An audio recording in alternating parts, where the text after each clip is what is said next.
मैं एम नफीस रशीद, आप देख रहे हैं भारत न्यूज़ 247।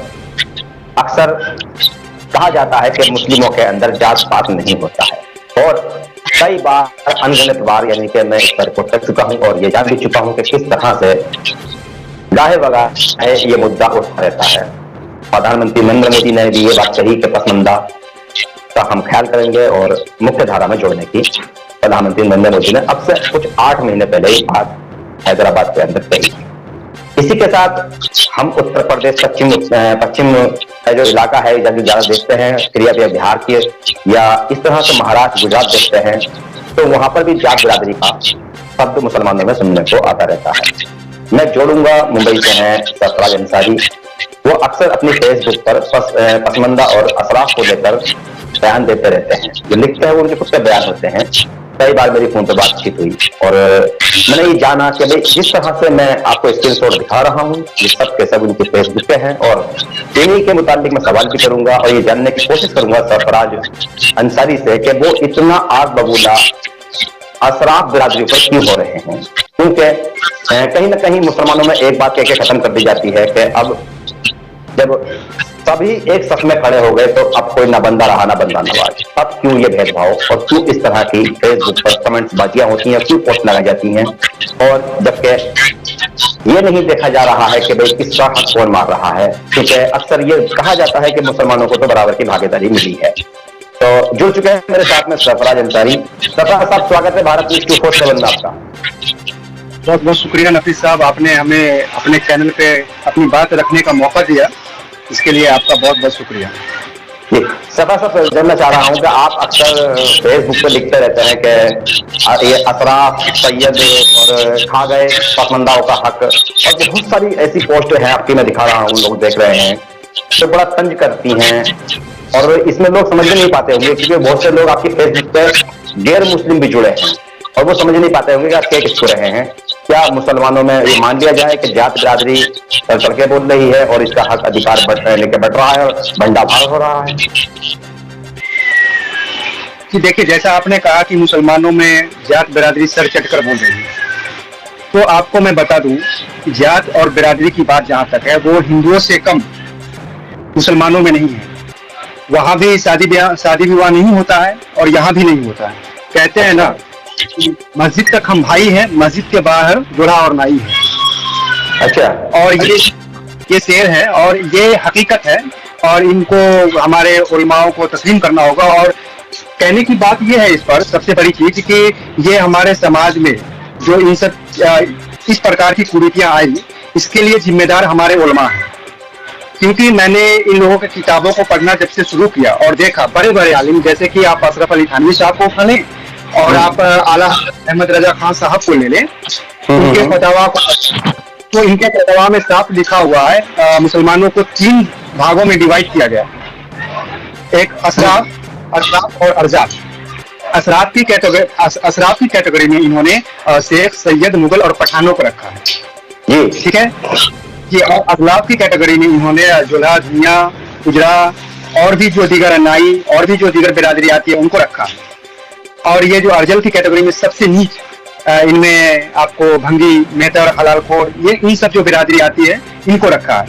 और इन लोगों ने बहुत ही शातिराना तरीके से अपना मसलक फिरका रूपी दुकान बनाया, और इनके दुकान का जो है ग्राहक यही पसमानदा लोग हैं, जिनको हमने कंबाइंड तौर पे पसमानदा नाम दिया है। पूरे सामूहिक रूप से ये पसमानदा नाम देकर और पसमानदा आंदोलन हम लोग चला रहे हैं। तो इनके पीछे, जैसे कि आपने देखा होगा, मोदी जी ने भी आवाज उठाया, हम लोगों की कड़ी मेहनत रही, जो पिछले 20-25 सालों से लोग चलाते आ रहे हैं। और इनमें सबसे बड़ी हाथ बाबा कौम अब्दुल करीम अंसारी साहब को आप जानते होंगे, और मौलाना आसिम बिहारी रहमतुल्लाह अलैह,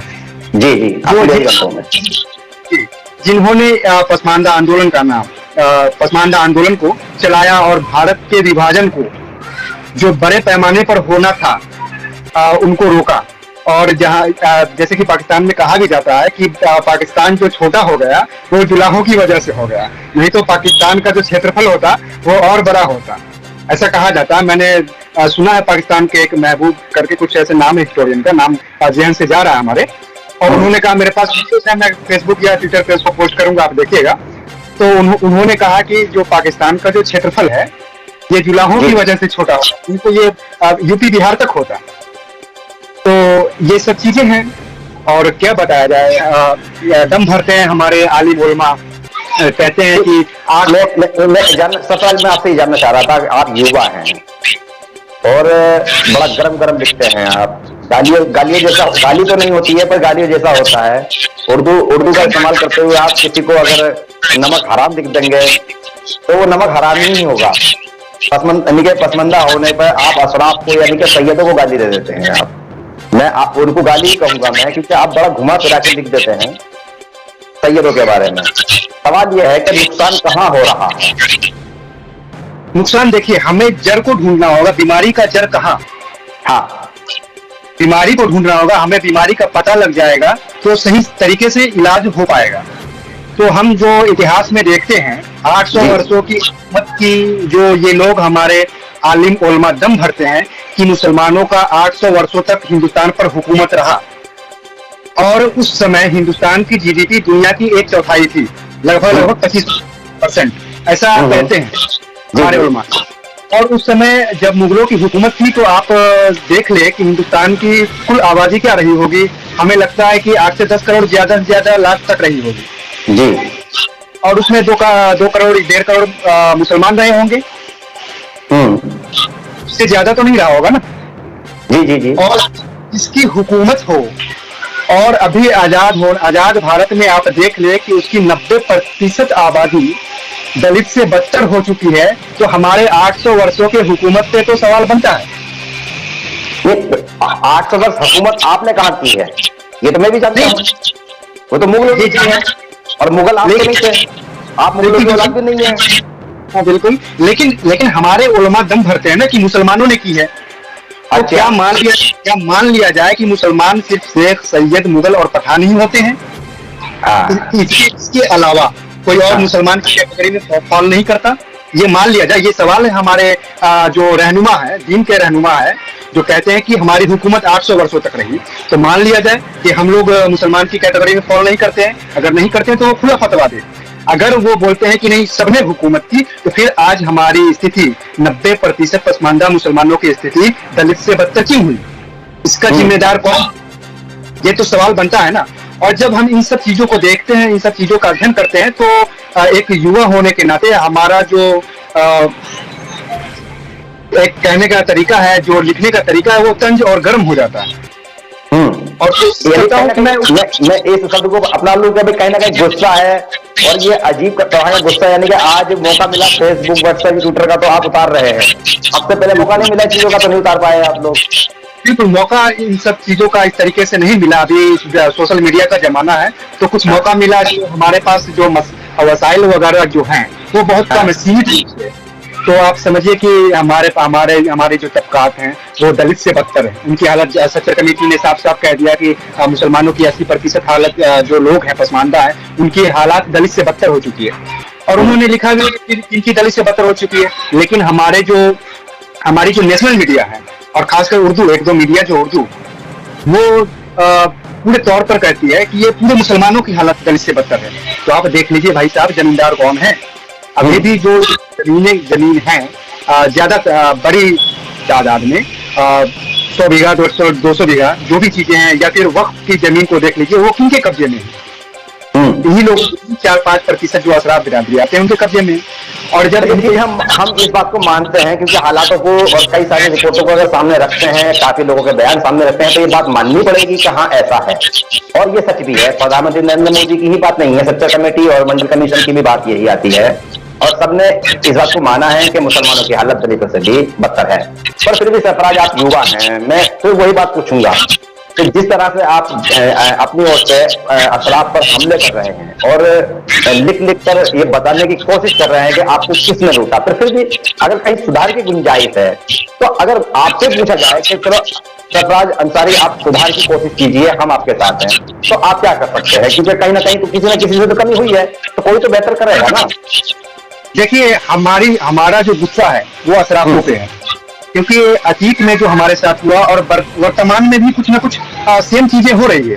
जैसे कि हालिया बयान मौलाना मदनी साहब ने कहा कि हम शर्मिंदा है इन चीजों पे मोदी जी के बयान के बाद, और इनको सब कुछ पता होगा, लेकिन ये चुप क्यों थे? मोदी जी के बयान का इंतजार कर रहे थे क्या ये, ताकि मुसलमान का जो पसमानदा तबका है वो खुल कर आए, और ये चाह रहे थे कि हमारा गुलाम बना रहे, कोई बयान ना दे या फिर इन सब चीजों पर कोई लिखे पढ़े ना, और हमारा ज़हनी गुलाम बना रहे। ये अभी तक ऐसा ही चाह रहे थे, लेकिन हालिया बयान जो उनका आया रामलीला मैदान से मैंने देखा, तो उनको चाहिए कि एक कदम आगे बढ़ाए। एक कदम अगर वो आगे बढ़ाते हैं तो हम लोग उनके साथ आएंगे और उनसे बात करेंगे, और इस पे इसकी ब्लूप्रिंट तैयार किया जाए कि कैसे इन चीजों से छुटकारा पाया जाए। और ये जो 90% तबका, ये बहुत बड़ी परसेंटेज है, ये जो पीछे हो गई, अगर ये पीछे रहेगी तो सोचिए कौम की स्थिति क्या होगी। इसको किस तरीके से आगे लाया जाए, इस पर हमें विचार विमर्श करना होगा, हमारे रहनुमा को करना होगा। और जो अशराफ अभी भी जिनका पकड़ है समाज पे, इसको कह ले आप कि उस पे आप ज़हनी गुलाम है, अभी लगभग पसमानदा इनका बना हुआ। इन जो हमारे जो उलमा है, अशराफ उलमा और अशराफ लीडर जो है, उनका जो कब्जा है हमारे पसमानदा के जहन पे है।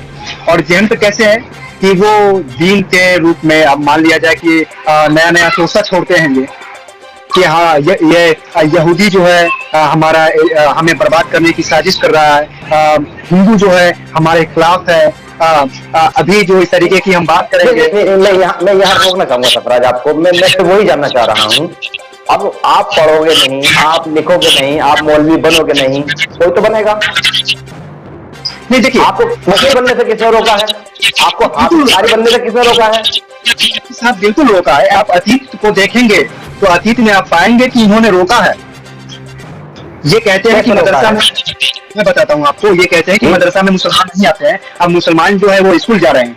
अरे इनके बच्चे तो पहले भी नहीं जा रहे थे मदरसा में, और जो चंदा चुटकी वगैरह जो भी चीजें जाती है ये पसमानदा के यहाँ से ही जाता है अधिकांश, और इन्हीं के बलबूते पे मदरसा कायम है। लेकिन फिर भी ये पसमानदा को मदरसा में जाने से पहले, अब की बात, अब तो थोड़ा बदलाव आया है, लेकिन इन्होंने रोका है। ये हम बता सकते हैं आपको कैसे। मतलब इन्होंने रोका है, तो मुसलमानों को मदरसे में जाना चाहिए या नहीं जाना चाहिए? देखिए, दीनी तालीम तो जरूरी है, दीनी तालीम जरूरी है, तभी इनका काउंटर हम कर पाएंगे। इनका जितना लिटरेचर है वो सब उर्दू में, अरबी में है, तो जब तक हम उर्दू और अरबी को नहीं पढ़ेंगे तो फिर इनका काउंटर नहीं कर पाएंगे। जैसे कि हमने उर्दू को पढ़ा, अरबी को समझा और सीखा, और उसके बाद इनके किताबों को पढ़ा, तो मैंने देखा कि इन्होंने अपने किताबों में क्या क्या चीजें, जो एक बड़ी तादाद में, बड़ी आबादी है मुस्लिम की 90%, उसके प्रति इनका क्या रवैया है, क्या नजरिया है। मैंने पढ़ा तभी तो इनका जाना इन सब चीजों को। नहीं पढ़ता तो मैं नहीं जानता। बोलता कि हाँ हमारे कौम के लीडर है, जो कहेंगे अच्छा ही कहेंगे, हमारे भला के लिए कह रहे हैं जो भी कह रहे हैं। लेकिन हमने जब पढ़ा तो इनकी चीजों को जाना, जैसे कि मुफ्ती सफी उस्मानी साहब के किताबों, उनके फतवा को पढ़ा, गयातुन नसब को पढ़ा, तो उनके गयातुन नसब को फर्स्ट एडिशन को आप पढ़ेंगे तो आप हिल जाएंगे। और बोलते हैं कि आप कहते हैं कि ये लोग दावा ठोकते हैं ये बहुत बड़े कौम के आलिम थे, बहुत बड़े रहनुमा थे, और ये 90% आबादी को ये रजील और कमीन कहते हैं। आप इनको क्या मानेंगे जो 90% आबादी को रजील कमीन कहे, और बोलते हैं कि अभी जो पढ़ने लिखने की रिवाज सबको सब में हो गई है, और जो रजील को हम पढ़ने लिखने लगे हैं, तो ये कयामत की निशानी है। ये ऐसा कहते हैं, उनकी किताबों में है। तो क्या मतलब कि हम लोगों ने जो पढ़ना शुरू कर दिया है, ये कयामत की निशानी है? ये ऐसा मानते हैं मुफ्ती सफी उस्मानी। अच्छा, फिर मैं एक बात और जो आती है, क्या इसको एक शब्द में ये कह सकते हैं कि कुछ मौलवियों ने इस्लाम में भी मनुवाद रखा है? कुछ नहीं बोल सकते। अधिकांश अच्छा। आप सफी उस्मानी साहब को उठा लें, आप अशरफ अली थानी साहब को उठा लें, आप आला हजरत अहमद रजा खान साहब को उठा लें, इन तमाम लोगों के फतावा को आप पढ़ें, देखें, उसके बाद बोले। हमें तो कभी कभी लगता है कि इनके फतावा के सामने मनुवाद भी फीका पड़ जाती है, मनुस्मृति भी फीका है। अच्छा, यानी कि आपको लगता है इतना खतरनाक तरीके से इन लोगों ने तैयार किया है अपना माहौल पूरे समाज को थोपने के लिए? बिल्कुल, इनके लिटरेचर के, इनके फतावा के सामने मनुस्मृति जो है हमें लगता है वो फीका है। तो आप सोच सकते हैं तो इससे बचने का अगर मैं आपसे 2 शब्दों में जानना चाहूं कि आज के युवा या आज के लोग अगर इस तरह के बयानबाजी से या इस तरह की मूवमेंट से, मनुवादी मूवमेंट से, अगर मुस्लिम जो पसमंदा हम जिनको कह रहे हैं, इनको अगर बचा जाए तो एक आसान सी प्रक्रिया क्या होगी जिससे कि भाई नौजवान जान जाए कि भाई इस तरह के ना बयान देने हैं और ना इस तरह की जिन लोगों ने पहले गलतियां की हैं वो उनकी गलतियों पर जाना है। देखिए, इनसे बचने का एक आसान रास्ता यही है कि बड़ी तादाद में पसमानदा को चाहिए और जो हमारे बड़े हैं उनको चाहिए कि अपने बच्चे को उर्दू, अरबी और उसके साथ दीनी तालीम जो है, दीनी और दुनियावी दोनों तालीम दे। और जो इन लोगों ने अपना लिटरेचर फतावा तैयार कर रखा है उर्दू और अरबी में, उसको पढ़े, उसको समझे और उसको काउंटर करे। अगर ये करते हैं तो इनकी जो असराफियत है ये ढह जाएगी, सिरे से ढह जाएगी। इनकी असराफियत की जो दीवार है, और इस्लाम में ऐसा कुछ नहीं है, जात पात इस्लाम में है नहीं, लेकिन इन लोगों ने बात के तर्ज पे जात पात बनाया है। भारत ही नहीं, आप भारत को उठा लें और पाकिस्तान को उठा लें, आप बांग्लादेश को उठा लें, मतलब कि लगभग अधिकांश मुल्कों में है जो जात बिरादरी है जिनको हमारे। अगर मान लो, एक बार मैं आपसे ये सवाल करूं, आखिरी सवाल है मेरा आपसे, अगर मान लो अगर जात बिरादरी खत्म करनी हो, जैसे इस्लाम में अभी कह रहे हो इस्लाम में नहीं है, मैं भी जानता हूं इस्लाम में जात बिरादरी नहीं है, पर मुसलमानों में जात बिरादरी आती है सुनने को। मुसलमान और इस्लाम, ये 2 फर्क कर रहा हूं मैं। जैसे हमने पढ़ा है तो भाई ये बिरादरी का जो मसला है, अगर इसको खत्म करना हो तो वो कैसे हो सकता है? देखिए, ये बिरादरी के मसला को खत्म करने के लिए हमारे उलमा जो जिनकी रहनुमा है उनका कब्जा मस्जिद के मिंबरों पर है और रहेगा भी। और आप नजर उठाकर देख ले कि हिंदुस्तान में मुसलमान का जो भी गांव है, छोटा सा ही 10 घर का भी गांव है, तो वहां एक छोटा सा मस्जिद है और वहां इमाम इमामत करते हैं। तो हमारे जो बड़े मकातिब फिक्र के लोग हैं, देवबंद के बड़े आलिम हैं, बरेलवी के बड़े आलिम हैं, उनको फतावा जारी करना चाहिए और बोलना चाहिए कि हर मदरसे में, मदरसे को छोड़ दें आप, मस्जिद, भारत में बहुत मदरसे और मस्जिद है, मस्जिदों की कमी नहीं है। शायद कोई ऐसा मुस्लिम गांव होगा जिसमें मस्जिद नहीं होगा। और यहाँ तक है कि एक गांव में 2-2, 3-3 मस्जिद है फिरकों की तर्ज पे। 10 घर है, कुछ बरेलवियों का 10 घर है, देवबंदियों का एक ही गांव में 10 घर है, वहाबियों का, सबका अलग अलग मस्जिद है। तो ये लोग जो कहते हैं कि एक खुदा को मानने वाले अनेक फिरकों में बट गए और 1000 खुदा को मानने वाले एक हो रहे हैं, जैसा कि मैंने पिछले में कहा भी था कि आरएसएस ने 100 सालों में 1000 तबकों में बटे हुए हिंदुओं को, 1000 भगवान को मानने वाले हिंदुओं को एक लगभग 100 सालों में एक प्लेटफॉर्म पर लाकर खड़ा कर दिया।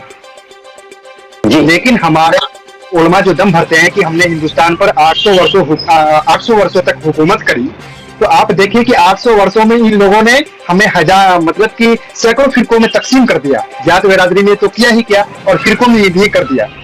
तो इस तर्ज पर आप देख लीजिए कि मनुवाद इसके सामने फीका होता है कि नहीं होता है। चलिए, शुक्रिया। तो कुल मिला के आपका कहना यह है कि मस्जिद के मिंबर से ये काम आसानी से हो सकता है।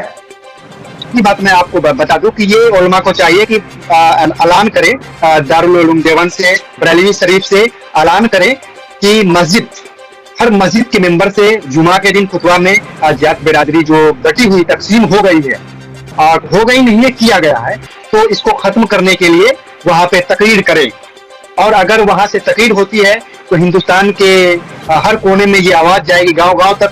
ये बहुत बड़ा साधन है हमारे पास मस्जिद का मिंबर, और जाएगी। तो अगर ऐसा होता है तो इंशाअल्लाह जरूर आपको देखने को मिलेगा कि 2, 4, 10 साल के अंदर ये जो फिरकावारियत और जात बिरादरियों में तकसीम जो हो गया है मुसलमान, जिसको कर दिया गया है साजिशन इन लोगों के द्वारा, तो ये सब चीजें खत्म हो जाएगी, हमें ऐसा उम्मीद है। और हमें उम्मीद है कि ये लोग ऐसा करेंगे और फतवा देंगे कि ये सब चीजों को खत्म किया जाए। जी, ठीक, शुक्रिया ये बताने के लिए कि किस तरह से मुसलमानों के अंदर अगर जात बिरादरी है, और सरफराज अंसारी उसको लिख रहे हैं, बता रहे हैं। काफी लोगों से मेरी इस मुद्दे पर कई बार बहस भी हुई है और मैंने जानने की भी लगातार कोशिश की है कि इसको खत्म कैसे किया जाए।